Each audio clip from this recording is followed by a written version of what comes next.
Hello, hello, hello. Hello, hello. Good afternoon. Good afternoon. Who have we got in so far? Do let me know in the chat.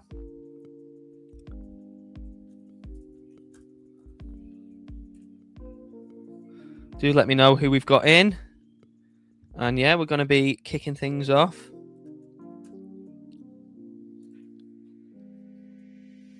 So, we've got Nick in the chat. Nick, how are we doing, my good friend? Great to see you. We've got Steve-O. Steve-O, Steve-O. How are we doing, my man?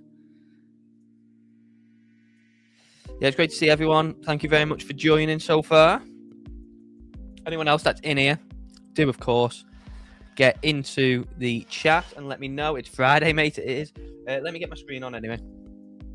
It's Friday. Right, let me do that. So, screen should be coming on now. Hopefully. Hang on. Hang on, guys.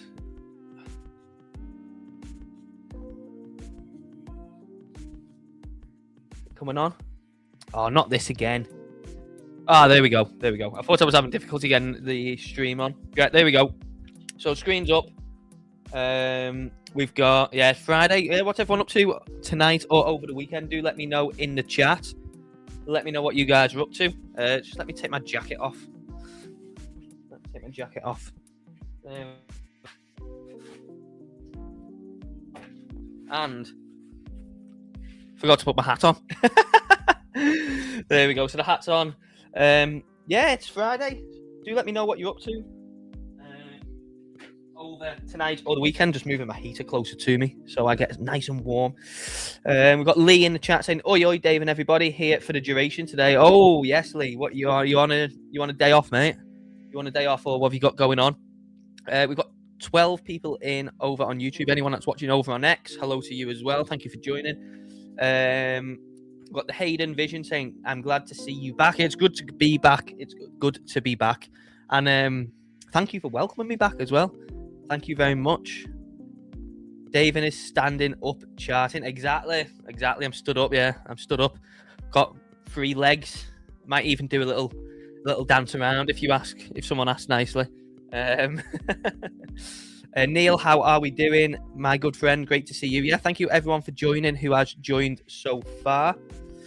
It's great to be back. Obviously, we did do our first stream back on Wednesday, but I think more of you guys have jumped in today who typically normally watch the show. So yeah, let me know in the chat, how are you doing? Where do you think the market's going next? I am going to get the poll up as well. So get the poll up. I don't think we didn't get a chance to do the poll on Wednesday because of the time I started the stream. But yeah, the poll's up, so do let me know in the chat as well. Where do you think we're going on US Open? Should be a pretty key open. I mean, looking at Bitcoin,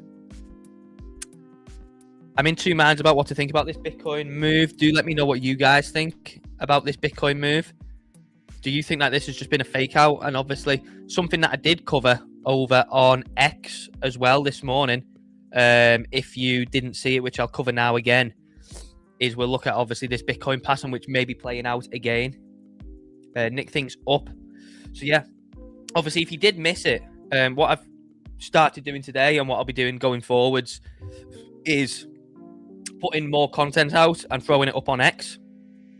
So you can see, obviously here, did a nice little 1.5 minute video about Bitcoin breakout or fake out, which was covering what we're seeing on Bitcoin at the moment in terms of it looking very, very similar to what we got last time.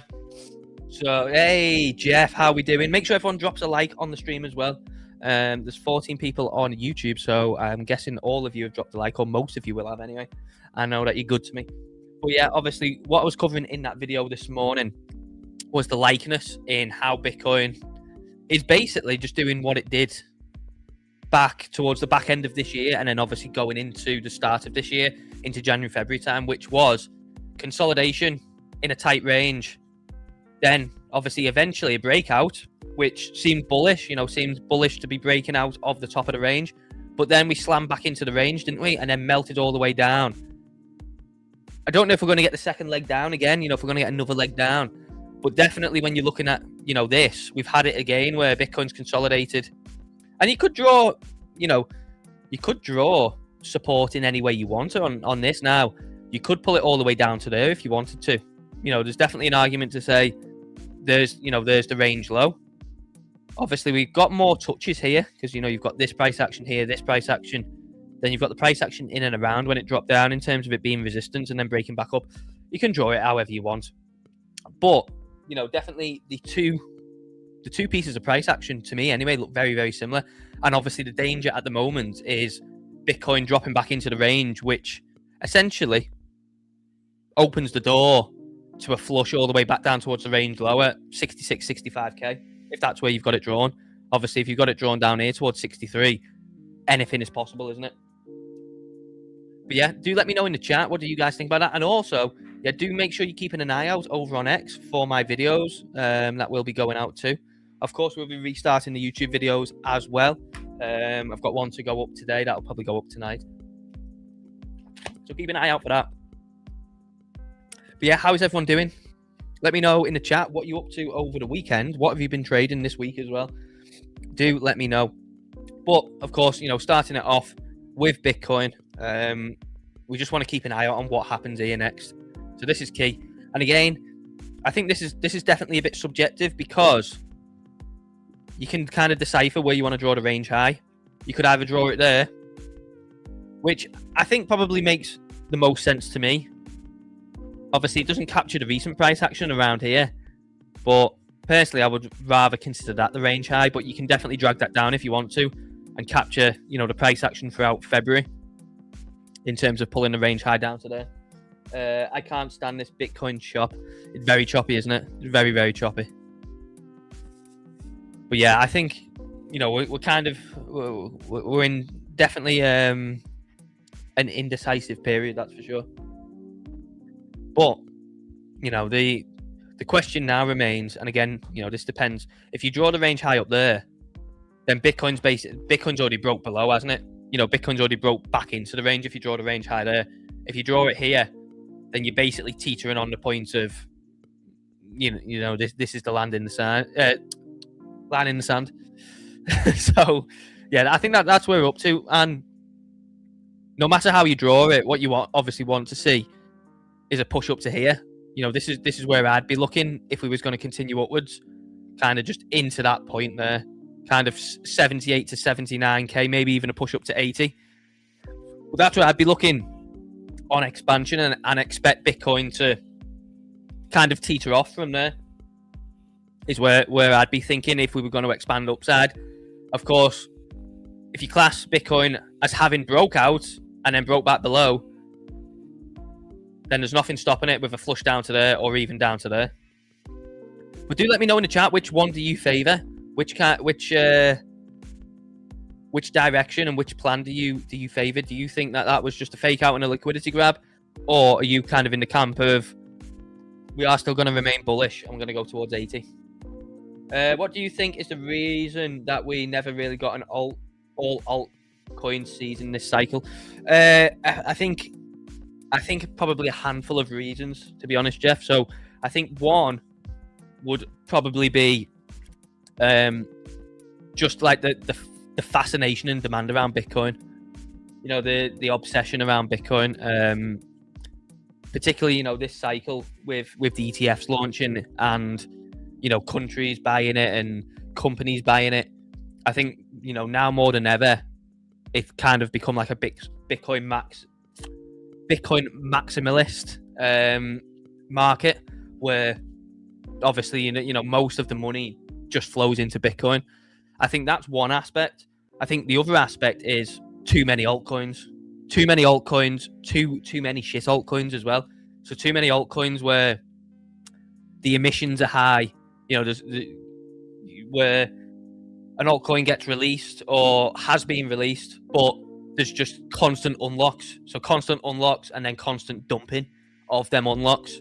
And also, I would probably say the meme coin frenzy. You know, just like the the direction for the liquidity to go towards meme coins and pump fun, which basically, you know, is just like a PvP market, isn't it? And then eventually, you know, money exchanging hands from gamblers and those, you know, deep in the trenches, if they keep losing, going into hands. Because I think probably what we've seen in this cycle more than ever, Steve, is money being made, you know, through them poor altcoins, you know, poor quality altcoins with bad tokenomics, bad unlock schedules, not really any liquidity to dump them into as well. You know, not really any liquidity to actually hold up the price, mixed in with, you know, just the meme coin frenzy. And that money basically just exiting the market. I think, you know, that money not going back in. So, for instance, how would I attribute this? Basically, kind of how, let's use pump fun as an example. Say, now this is kind of true and also not kind of true. It's mainly true until the pump coin launched. So, pump fun obviously making all that money and all that revenue. That came from somewhere, didn't it? That came from people using pump fun and people trading pump fun coins. And for the majority of the time, all that money then, you know, went into Sol, held by the pump fun team, which most of it, you know, they sent to Kraken and then sold. So, you know, that's money just exiting the market. You know, any time that there's, you know, big money made, more often than not, it's either exited the market completely or probably gone into Bitcoin. So I think that, yeah, you could probably name about 5 different reasons as to why there's not really been an altcoin season. But I probably would attribute it mostly to the fact of just poor alt. You know, the liquidity spread too thin. You know, there's too many altcoins, so the liquidity spread too thinly. You mix that with poor quality altcoins with poor tokenomics, and then also add in the fact of it's basically being a Bitcoin market mixed in with a max extraction market. That basically just creates a cocktail for not enough liquidity to pump altcoins hard. And why really we've seen kind of one after another, you know, one after another. It's not really been all altcoins at any point, has it? It's been a handful or one specific altcoin. So, you know, whether that be hype pumping, you know, 5x off the bottom, or, you know, anything else like that. You know, Zcash, Monero, that all these coins that have had great runs. It's been singular altcoins where the liquidity and the buying pressure is concentrated, rather than it being across the the entire altcoin market, because there's just too many altcoins and there's too many ones where people just don't want to buy them. So that's probably what I would say. If you do agree with that in the chat, do let me know. But I think you could probably pinpoint about 5 different reasons, and they probably all intertwine and could just create a cocktail for poor altcoin performance. Anyway, not to say that it won't come back. You know, you've got your strong altcoins. I'm talking about the general altcoin market mixed in with the real shitters. You know, say for instance, ones like Link, obviously ETH and Sol. You know, you can definitely pick out a good handful in the top kind of like 2025 where you would say the solid, you know, ETH, Sol, Hype. We're not talking about these ones. We're talking about obviously the ones where the hope and, you know, the idea is to make 5, 10, 20x off them. And again, you know, that goes back to the main attention and liquidity concentration going into meme coins and platforms like Pump Fun, where people are trying to catch them really small market caps and flip them for 50, 100, 200x. I think there's just too many altcoins and there's just not enough liquidity to pump them all. So I think that's probably what I would say. Anyway, let's get back to the market. Yeah, that's what I mean. Singular altcoins. I think my next cycle is going to be mostly majors and no S coins. The thing is with S coins, it's like a lottery, innit? You know, it's like a lottery. Plenty of people have got really lucky on, you know, S coins. Plenty of people have got really lucky, you know, buying ones that have done 100, 200, few 100x, getting in low enough, or, you know, getting a simple 5 to 10x. So yeah. Anyway, we'll go back to the stream. Let me turn Stonksy on. So that's where we're up to with Bitcoin anyway. I think, you know, we're in a real interesting point. I think also what is tying in is the fact that now this is a real danger. Let me just turn Stonksy off again for a second so we can see this real clearly, because this, my friends, I would consider a big warning sign to the rest of the market. The S&P 500, as it stands, is looking like it's breaking down. Unless obviously we snap back, then we could be in line for a deep pullback on the S&P, which it's remained flat, hasn't it, since the start of the year? You know, since the start of the year, it's remained flat. It's just bounced between support and resistance constantly. Not been able to break above that 7K barrier. You've also got kind of like a rounded top coming in, where basically it's a sign of bullish momentum running out. So you've got all that mixed in together. But certainly, I would definitely be keeping, and we will definitely keep, a keen eye on the S&P 500, because it's definitely tried to get above 7,000 and not been able to. And now, obviously, as it stands on this daily candle, it's looking like it's going to start breaking down, which could turn things quite nasty. I think probably this area, that's definitely an area for liquidity.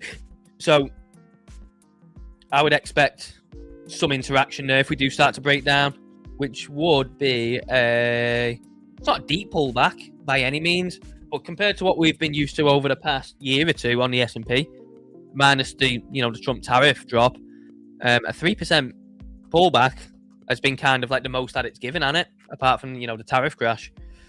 But I think that's probably what I'd be looking at if we break out of here. It's been stuck here. This is getting on over 2 months, isn't it? And if you go back and account for some of this as well, you could attribute it all the way back to November, really, for it being just volatility drying up and consolidating. So, yeah, I would definitely keep an eye on the S&P, because that is probably going to drive Bitcoin to where it wants to go. I think in the event that the S&P pulls back another 3.5%, Bitcoin will be tucked down in some form with it. How far that goes, obviously, we'll have to see. But I don't think Bitcoin is in a position where it's strong enough to withstand an aggressive pullback on the S&P. So that's what we'll have to watch out for. Let's have a look to see what's going on some of these pre-markets. You got MicroStrategy back down to 135. That was a great buy, by the way, wasn't it? If you would have bought this any day on Thursday the 5th, particularly all the way back down towards kind of like 104, 105, anywhere in and around there, we instantly basically got 25, 30%, all the way up towards 40% return.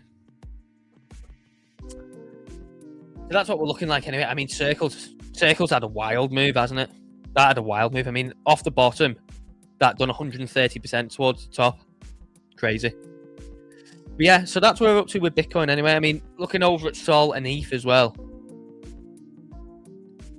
Sol, pretty much the same. If you look at that, and again, this is all subjective. It depends where you want to draw your range high and your resistance points. But if we look at Sol, let's go down to the 4 hour so we get a bit more price action. Personally, I would draw it in and around there. You get all the tests of resistance, basically. I personally wouldn't draw it up there. So again, Sol is another one where you've got the range marked out pretty clearly, haven't you? There's your resistance, there's your support. Clearance over, fake out / liquidity grab, because if you want to look at something like that, Sol come and cleared out that liquidity above there. It then also come and cleared that liquidity above there as well. And then we're back below. So we're back into the range on Sol, which means theoretically we could drop all the way back down towards 77. And it wouldn't really mean too much, just continuing to range trade. Obviously, the one thing we want to watch out for on Sol is, ever a point of a sweep of that capitulation wick. ETH, pretty much the same again. Failed breakout of the range. ETH's a bit more weird though, because it's not really built like a solid looking range like Sol. And ETH is one, again, where you definitely draw it subjectively. Objectively, sorry. Let me know in the chat what you want me to cover anyway, if you want me to cover anything specific. Currently, on the poll, we have got 7 votes and 71% think down. So do make sure you go and vote on the poll, and do make sure you drop a like on the stream as well. But yeah, in terms of ETH as well, entirely It's just objective how you want to draw the range. You know, you can draw it there. You could pull it down a bit, and you could draw it there. Not really any right and wrong way. Just kind of how you want to fit in the price action. But again, you know, what has ETH given there? It's just given a fake out, clearance of liquidity. Even up to there, you can see that, cleared out that. So liquidity grab, and then a drop back down. And obviously, currently, you know, starting to melt back to the downside. And on ETH, you know, where would you draw the range low? You could draw it in a few places. If you want to take the extremity, then, you know, you take somewhere like there. But if you're looking across here, there'd definitely be reason to take it there as well. Personally, I like that one. Like Bitcoin, you know, like Bitcoin, when we're looking at Bitcoin, you could draw it down there if you want to. But I like that price action, getting that price action in. So on ETH, personally, I would draw it there and then just add the level below in case we break below that. But I would consider that the ETH range at the moment. So that's the ETH range. Failed breakout from the top. Back into the range. Eyes on 1920. Should we get back below there? Continue on to the downside. That's what personally I'm thinking on Bitcoin, Sol, and ETH. We just want to kind of see it show its hand, and we are accelerating to the downside there. So I think personally, until Bitcoin recovers 71k and holds above 71k again, we are dealing with a fake out and a liquidity grab again. And what does that mean for the price? Who knows? Doesn't necessarily mean we're going to get this again. We may not do. But we could definitely accelerate back towards the range low. Let me know if you agree, disagree. I'd be keen to hear your thoughts on it. Yeah, I think that's kind of where we're up to with the market itself. But what I would say is, while it remains a challenging market in terms of spot plays, and basically from a spot perspective, you would say at the moment, obviously, it's a buyer's market, isn't it, in terms of spot? It's not a seller's market. You're not really going to make much selling spot in this market. But what you would say is, if you are bullish on the long term, on Bitcoin, ETH, Sol, any other high caps, you could definitely consider this a buying window between now and maybe the end of the year, depending on obviously where the price goes. If you are in the mind of, you know, this time in a year, 2 years, we are going to be entering another phase up on Bitcoin. So definitely, while things remain bad, it's important to remember, do not get too encapsulated by the bearish sentiment and, you know, maybe how bearish charts look.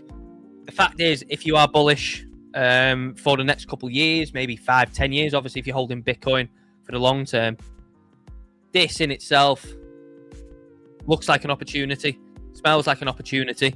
And even if we go down another 10, 15, 20% from here on Bitcoin, in the long term, what is Bitcoin's price going to be in another 5 years, 10 years? Is it going to really matter? You know, the difference between 70k, 60k, 50k? Probably not. So what I would say probably is, no matter where we go in the next, you know, kind of 3, 6, 9 months, I think towards the end of the year, we should kind of have some resolution in terms of a bottom on Bitcoin, if it's not in already. So yeah, let me know if you agree, but we are accelerating to the downside now. So we are back below $69,000. So anyone who took the short the other day on stream, I think we was here, wasn't we? On stream the other day. And I know there was a few people that was short in the market. Bitcoin's already dropped 6%, so not a bad point. Not a bad point. Yeah, let me know what you guys think. I'm eager to know where you guys think that. So in terms of the poll, I'm going to close the poll there because I think we've kind of got all the votes that people want to put in. So downward seems to be the vote on that. I'm going to do another poll and I want to know what you guys think, whether the Bitcoin bottom is in.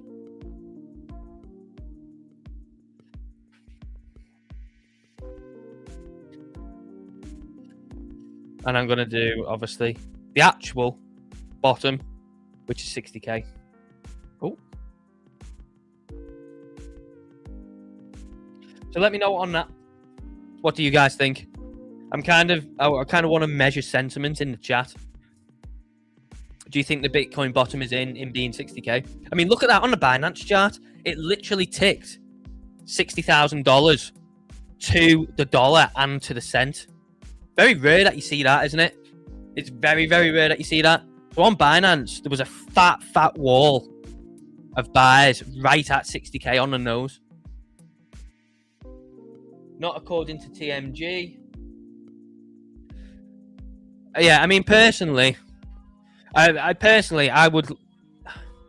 It depends how greedy you want to be, doesn't it? Because you can have kind of like realistic. You can have realistic targets, and then you can have greedy targets.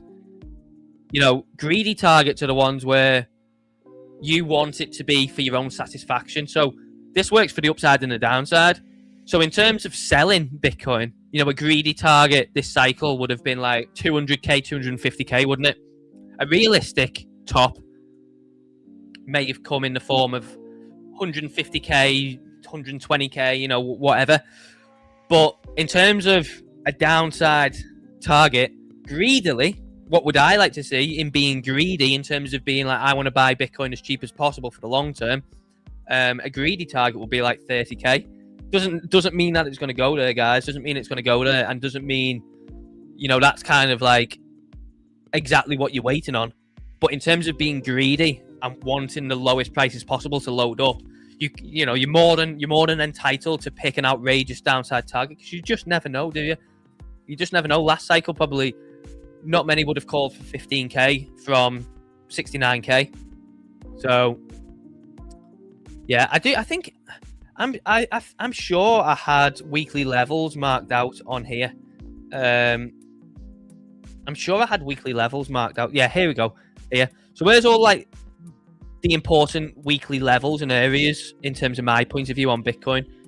And when you actually look at it, there's not that many, is there? So you've obviously got currently where we've stopped at 60k. You then have this demand zone down towards kind of like 55 to 53. You know, that demand from back in 2024. You then obviously got the test of here. This was around the time of the ETF's launch, so that's all the way down to 40k. But then as soon as, you know, in terms of any scenario, you get below 40k, there is what's happened there? There is literally just a big void in price. Like, that's just a huge void. That Bitcoin could run that in a week, honestly. Because if you look at it as well, the key thing is, and I remember going through this in the CSE Discord when we was on the way up, is that this run up here, there was no clean sweep of liquidity. So you can see there on all them weekly lows, it was just like higher low, higher low, higher low, higher low all the way along. So there was never any clean sweep. Bitcoin, you know, if things were going to like just accelerate to the downside and say we got down to here and it still started breaking down, Bitcoin could do that in a week and then just put the bottom in and then it's done. Good afternoon, Barros. How are we doing? Jeff says, my guess is around 50 to 55, but either way, 60 is not a bad buy. Exactly. If you're looking at the long term, you know, if you're looking at the long term, in 2, 3, 4, 5, 10, 15 years, are you going to be happy that you bought at 60k? Theoretically, yes. Obviously not financial advice wise, yes, but theoretically, in terms of, you know, Bitcoin's potential trajectory in the long-term future, you would say and hope for that 60k would be a good buy. Need to move the heater because it's absolutely cooking me, and it was starting to cook to cook certain areas where you don't want a lot of heat on it. But yeah, I think that's what we're up to. I mean, there's my key weekly levels, and when you actually zoom out and look at it, you know, there's not that many areas of interest, is there? I don't think, unless Bitcoin puts in like an unobvious bottom. You've got the current low, then you've got the slam into 2024 demand, and then breaking below that, you're basically all the way back down towards 40k. So we'll see what happens. Personally, yeah, I mean, yeah, selfishly, I would like towards 30. That does make sense in terms of that would be a strong test there as well. Doesn't mean we're going to get there. I mean, that would be crazy, wouldn't it? Really, when you think about it, that's another minus 50%. minus 55% from here. Maybe seems a bit unrealistic, but again, just selfishly and greedily, I would like to load up there. Doesn't mean we're going to get there. Like Jeff says, 55 to 50 into that zone here is basically, that point in it. You could stretch it out a bit more. That would be another minus 20 to 25%. That seems reasonable. And where would that put us? So if we're looking at Jeff's target there, so that would put us almost, maybe on a capitulation wick down towards minus 60% from all-time high.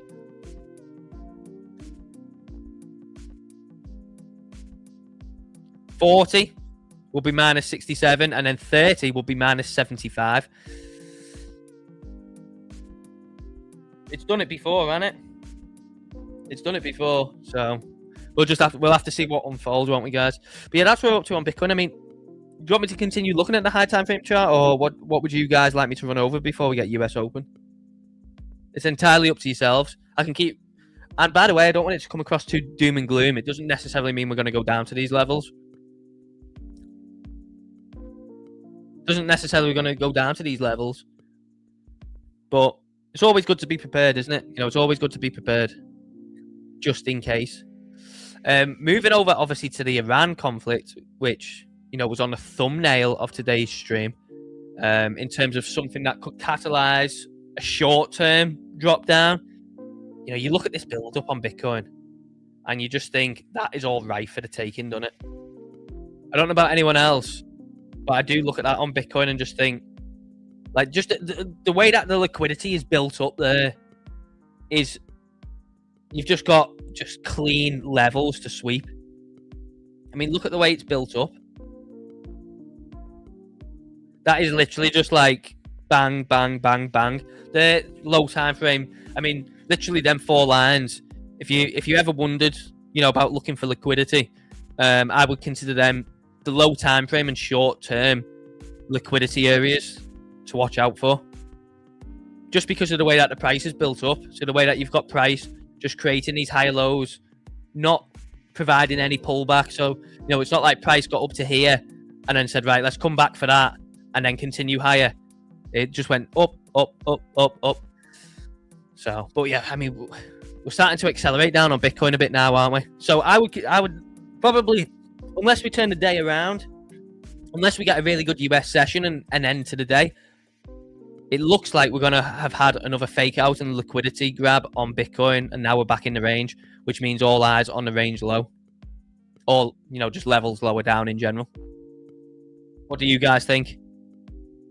Doesn't look like a convincing breakout to me. A convincing breakout would have been holding here and then going up instead of falling back down, or, the very least, holding somewhere in and around 70 to 71. We've just melted back to the downside, haven't we? Which again is why we was looking at the S&P 500, because the S&P 500 is melting, which is very clearly what is driving Bitcoin to the downside and weakening Bitcoin is the weakness in the S&P, and the S&P is only really, and it might not even do it. It might not even do it.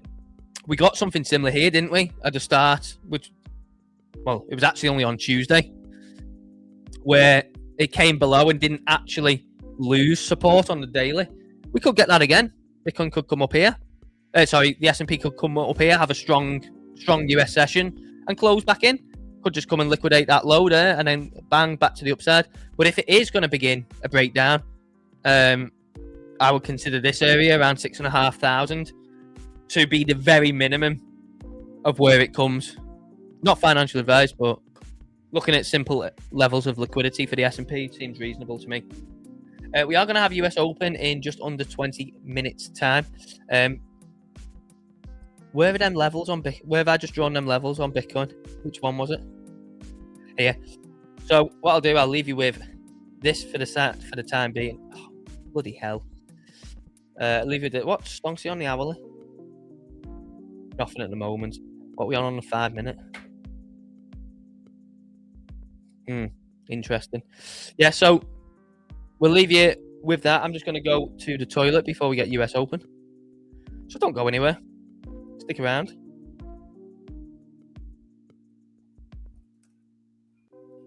And yeah, we'll be watching US Open. And make sure you do drop a like on the stream. Make sure you get your likes in, guys. Make sure you are subscribed if you are new. And please do as well. Drop some comments into the chat. Let me know who else we've got. We've got 20 people watching on YouTube, which is really good viewership considering this is only our second stream back after a break. So do make sure, drop into the chat if you're new or if you're just watching in the background. Let me know who we've got in the chat. And fire in any thoughts or feelings that you've got around the current state of the market, whether that be short-term, long-term, where you think Bitcoin's going, what you think we're in for the next week, next few months, rest of the year.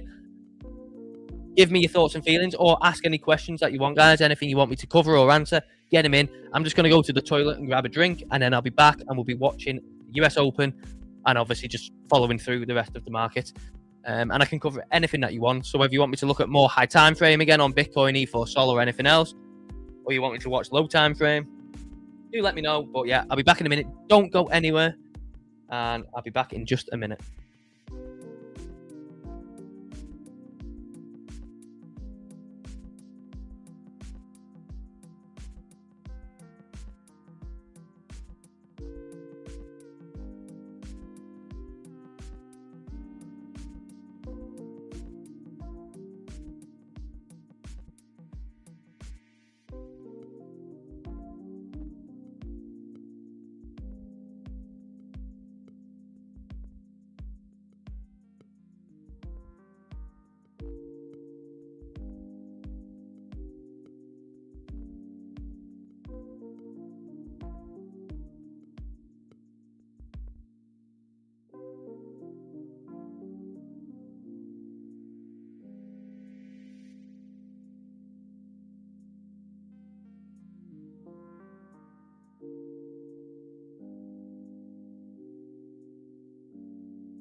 Right, guys, we are back. Just let me go shut that door a second.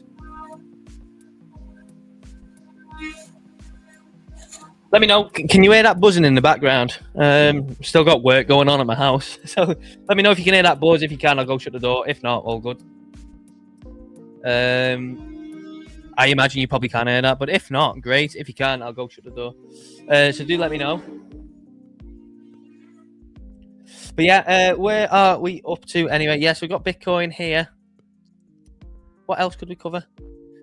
What else do you guys want me to cover? I suppose is the main thing, isn't it? Any other altcoins? Or let me know what you'd like me to move on to. In terms of the heat map, let's see if the heat map is lining up with what I've just drew out there in terms of them levels. So let's go symbol. Let's go 3-day to start. So you can see there, clean drop of liquidity all the way down towards 65 on the 3-day. Look at the week.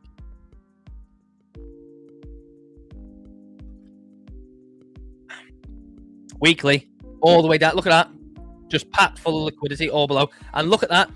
So that's how you can just easily, you don't even need really the heat map or anything like a heat map to actually outline liquidity.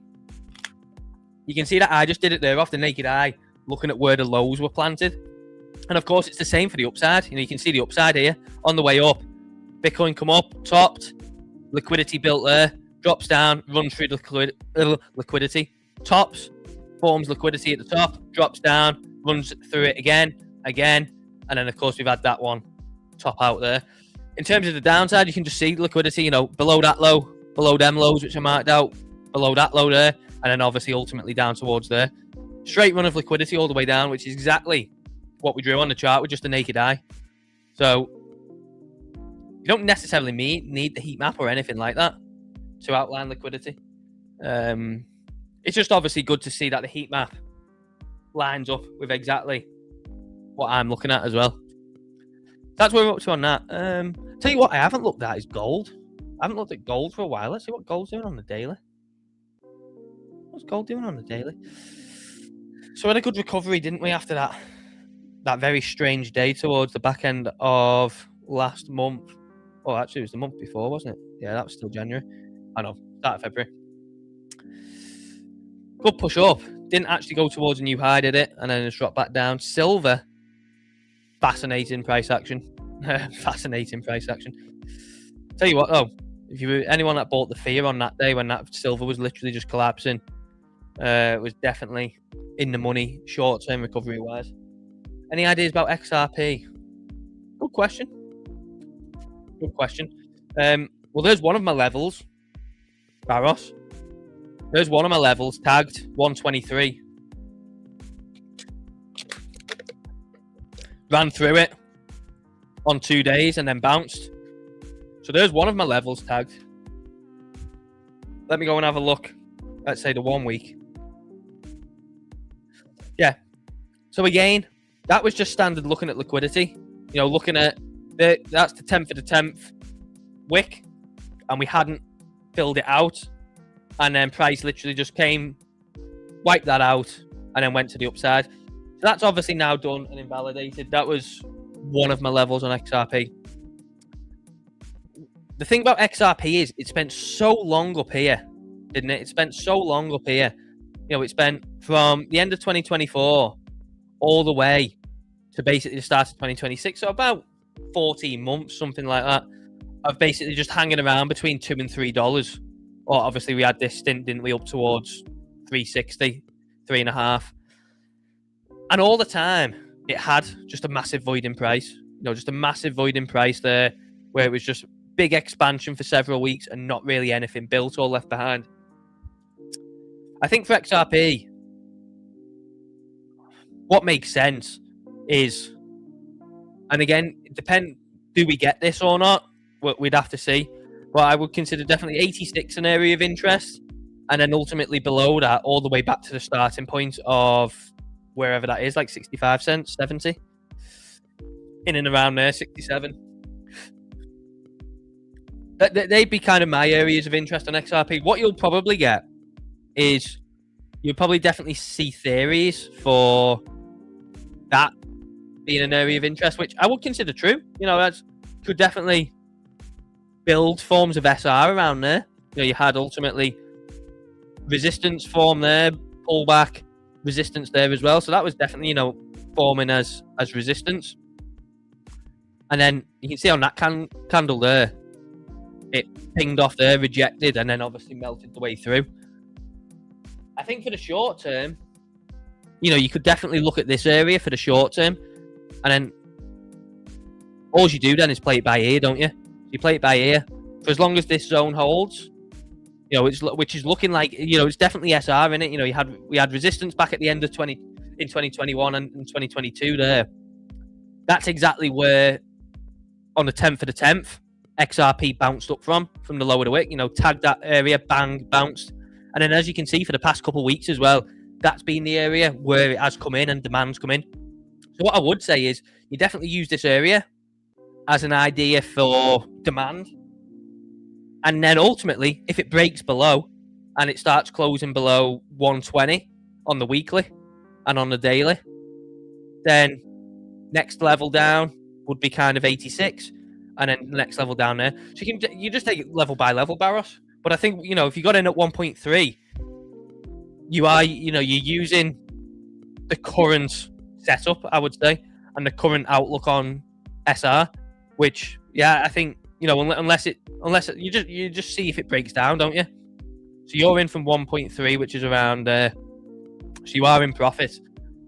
And then obviously if it starts breaking below, you know, if it starts looking weak and starts clearing down to below 120, clears that wick, doesn't show any signs of recovery, and then also Bitcoin's looking not great and Bitcoin's looking weak, then just shift your attention down to the next level of interest, which I would consider kind of like 86, maybe up to 90 as well, if you want to draw that as a box, you know, and accompany this price action here up towards kind of 92. You could definitely make sense for that as well.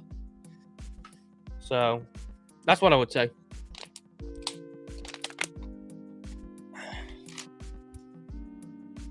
That's what I would say on XRP.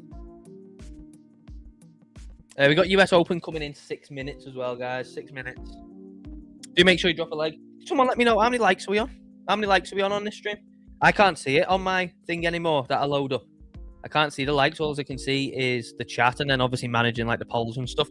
So in terms of that poll that we had 9 votes on that. So we had 9 votes on that poll. And so far it's came in at most people saying no, that you don't. Oh, 14 likes. That's not bad. Thank you very much, Barros. Yeah, so most people thinking that the bottom is not in at 60k. So most people thinking the bottom's not in at 60k, which is interesting. I'll end that poll as well. So definitely interesting, guys. Definitely interesting.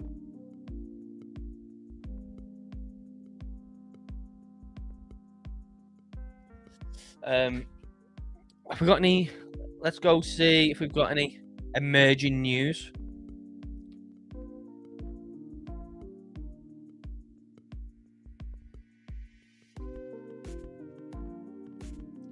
Jane Street has just sold 19 million worth of Bitcoin. So Jane Street back selling Bitcoin. Jane Street back on the street, if you pardon the pun, selling Bitcoin. Unbelievable, innit? Oh, Tudor, has he been sacked?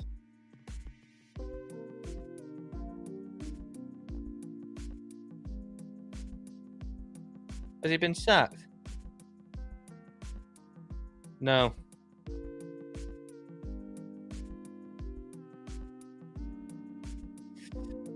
Doesn't seem so. So yeah, Jane Street back selling Bitcoin. Bitcoin's heading to the downside. Dubai regulators have forced KuCoin to halt operations with immediate effect due to platform being unlicensed. Fascinating. And then, of course, we've just got then the unfolding Iran conflict, haven't we? Again, China cooperating with Iran. There's my night's video from this morning. That was interesting, though. Last night, there was a video. This one. I mean, when you actually see that, it's frightening, really, isn't it? Like, can you imagine if you were there and you're just seeing like just a rain of missiles coming down at you? I mean, that looks like a shooting star, doesn't it? Than a missile. It's absolutely unbelievable. But I think what happens next with Iran could definitely maybe catalyze and, you know, could fast forward and accelerate the next Bitcoin move. Whether that be some sort of resolution to it, you would typically think, you know, bullish for the market. If things get worse, and I know obviously Steve popped in a message into the Stonksy Discord with a little bit of potential coming next week of, you know, potential what happens next. You know, it could spook the market. So we'll definitely have to see. But we've got 3 minutes to go until US Open anyway, guys. So what we'll do, let's scale down. And just like that, the stream is demonetized. Yeah, probably. I can't imagine YouTube probably likes you talking about war too much. But there you go, you know. It's a major event that's going on, isn't it? You can't not talk about it. Right, so there's Bitcoin low time frame. Let's get the S&P on here.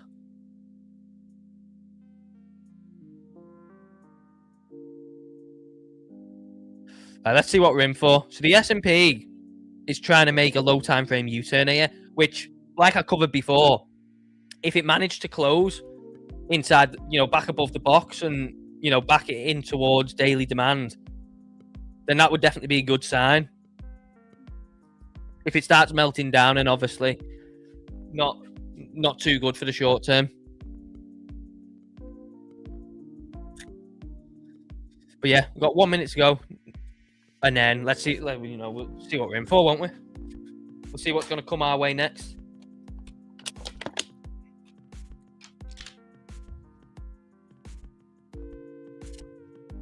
But yeah, I think the whole of March should be interesting, really, as well.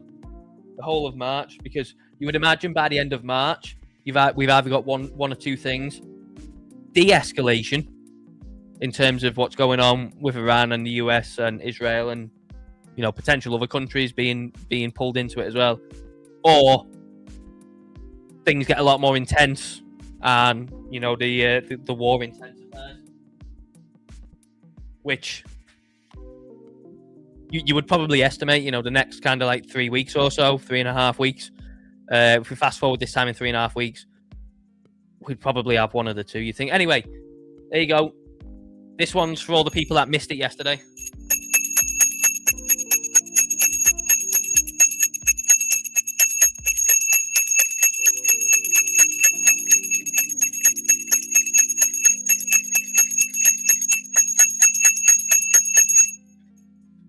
There you go. I gave it an extra long ring today as well. I gave it an extra long ring because I know that Nick missed it yesterday. I know Nick was probably devastated. On Wednesday, that he missed it on Wednesday. And anyone else that missed it, it's the return of the brass bell.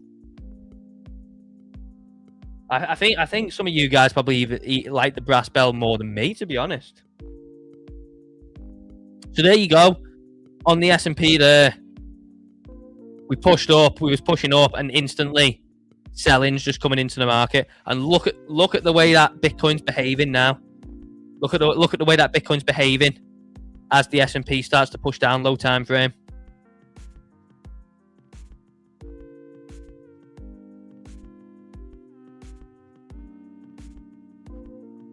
There we go. So it should be a really interesting US session today.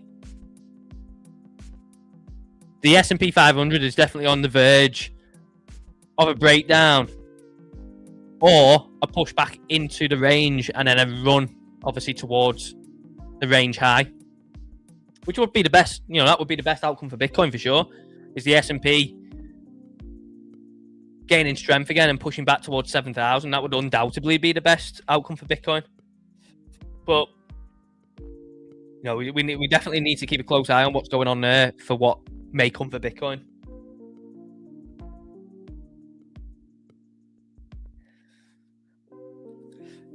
And you can see a lot of the time, it's basically just identical in it in terms of movement way. Obviously, that Bitcoin push-up went against the grain kind of and what the S&P was doing. But eventually it does snap back, and obviously it's snapped back now in line with the S&P. It's been pulled back into line. And there we go. Is the S&P about to hit a new low of the day? So in terms of how the S&P is unfolding, we may be getting a breakdown of support, which then we'll be looking down towards 6,500 personally, anyway. Which could drag Bitcoin all the way back down towards 65, 63.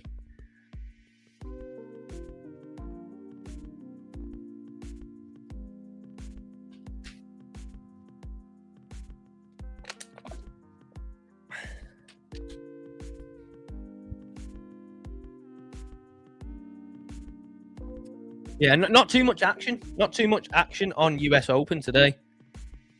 Not been a whole lot of action, has it? Not massive volatility coming in within the first couple of minutes.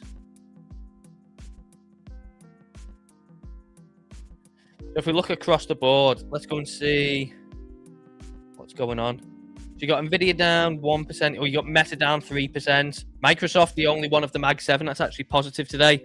Tesla down 2%. There's not massive movement on anything across the board. You know, the S&P 500, the Mag 7, mostly down between 1% and 3%. It's not massive movement. If we move over to, look at BitDeer there. Tasty, $7.50. Anything going on with these? Bitmine down 5. I'm interested to see where is Bitmine in terms of its actual high time frame. So it went all the way down to $17. Let's have a look on the weekly. So it was $4 ish before they started going crazy on the. I mean, look at that. That is just wild, isn't it? $4 one week, $161 the next. What an opportunity that was. 30x. More than 40x out of nowhere. I mean, what an opportunity that would have been. But Bitmine actually isn't too far away from starting to get back down there. I think the moment that Bitmine got back into here, I think probably the market would be around the bottom. It's just a case of how low would Ethereum go, and how you would probably think that Bitmine would be about minus 70% at that point, wouldn't you? So would they even capitulate? Obviously, we've got a few of the long-term Wiz favorites and Wiz coverages in here. Oil going mental, up 8% today. Let's zoom out on that as well. So that's oil's highest price since late 2023. But still nowhere near where it got up to in 2022. Obviously, that was going into and afterwards of Russia's invasion of Ukraine, wasn't it? But oil's highest price in a good long while. Obviously, if you did, and you're wondering about oil, there's no better place to be than the CSE Discord. And also, of course, subscribe to the CSE newsletter for Wiz's eternal wisdom on what's going on in oil and obviously other energy sectors. But yeah, there's the follow through on Bitcoin down to a new daily low now. So Bitcoin down to a new daily low. The S&P 500. So yeah, there's the follow through on the S&P. So I think it looks like we're getting full breakdown on the S&P now, which obviously isn't great news for the low time frame and short term. So full breakdown on the S&P, which is obviously leading into Bitcoin continuing to tumble.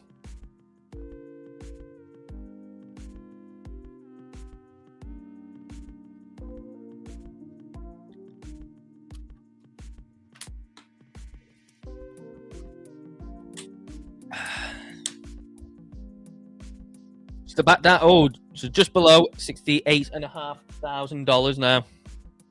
What an end to the week, eh? What a roller coaster. We look at Bitcoin over the past week. So we had start of the week. Oh, sorry. If you go all the way back to this time last week, where was we? So Friday dropped down from 67 all the way down to 63. Then weekend recovery into Monday, drop off, and then obviously push up into Monday. Tuesday back down. Wednesday full blow up towards 74k, and then bleeding back down. What a week for volatility. And this is the thing, like I mentioned at the start of the stream, it's not great in terms of a spot market unless you're looking at it in terms of value buying and you're buying for the long term. But in terms of trading and volatility coming in, and the ability to smack longs and smack shorts, one way and then the other, it's been absolutely fantastic, hasn't it? You can't moan with the volatility if you're looking at it from a purely trading point of view.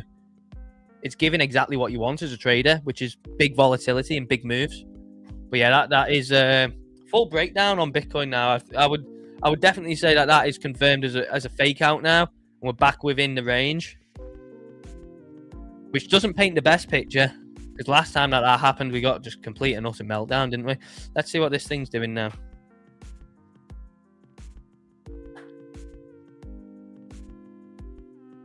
It's got a little bit, yeah. So 5-minute candle, yeah, just could be in for a nasty day in the stock market, really, unless things turn around. Look at the VIX. VIX spiking now up 20% today. So VIX is getting a spike, obviously, as downside comes in on the S&P.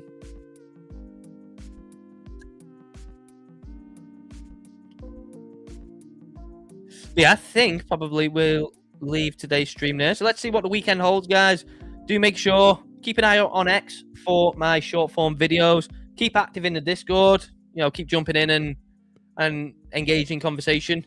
I'll have a video out today as well going on the YouTube. And then, of course, I'll be back on Monday for streams. So have a great Friday. Have a great weekend. Enjoy yourself. Keep active. Keep on in the Discord. Keep having a look out for my content. And yeah, thank you very much for joining today. It's always a pleasure to sit and go through markets with you guys. And yeah, we'll see where we're at when Monday comes after this weekend. Have a great one. Bye for now.